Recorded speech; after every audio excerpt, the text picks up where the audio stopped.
Hi there, today we're going to be crocheting a mini granny square. You will need yarn, a crochet hook, scissors, and yarn needles. To start your project, we'll be making a slip knot. You'll start by making a loop and making an X. Then you will flip the loop and you will pull the little tail through the loop to make your slip knot. You can put your hook through the loop and pull the tail to tie it tight. From here, you'll put the yarn into the groove of the hook and pull over the loop. You'll do this again, putting the yarn in the groove and pulling the little loop over the yarn. Do this 2 more times. You'll see 4 little V's, which are your 4 single stitches. Then you'll put the point of your hook into the first V.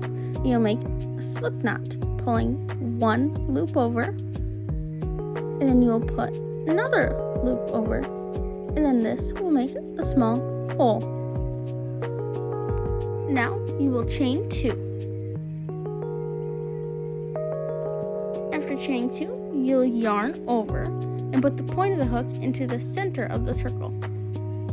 You will yarn over and pull 1, 2 loops,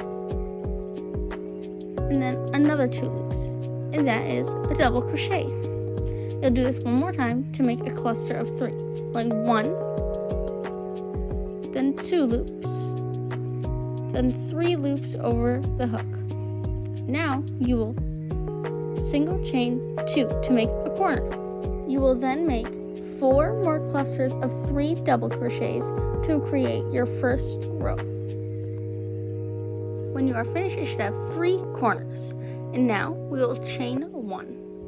After chaining 1, we will slip knot into the very right stitch.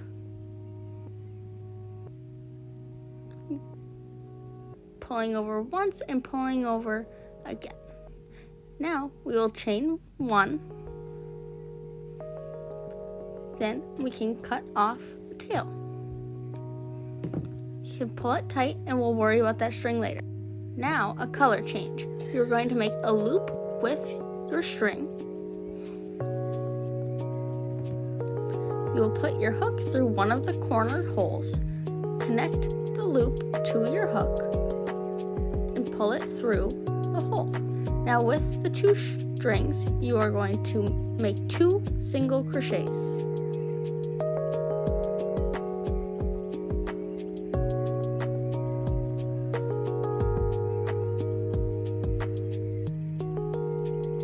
Now, from here, you will continue on with your double crochets and single crochets to make the corners.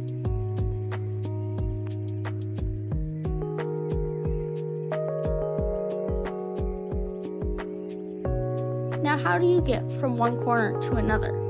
Easy. You just yarn over and then go right into the next corner and continue your double crochets.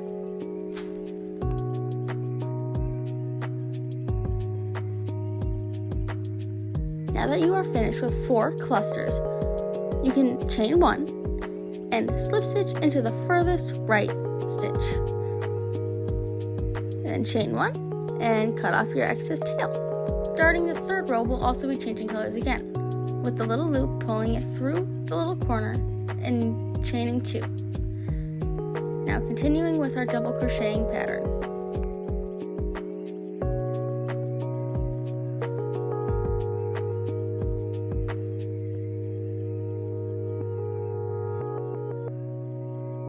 Now we reach another break in the pattern.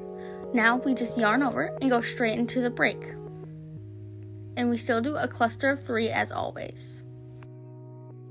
Now that we've finished the last row, you single crochet, slip stitch into the furthest right stitch, chain 1, and cut off your excess string. Now we've come to the part where we clean up the mess. First, you're going to stick the yarn into the yarn needle.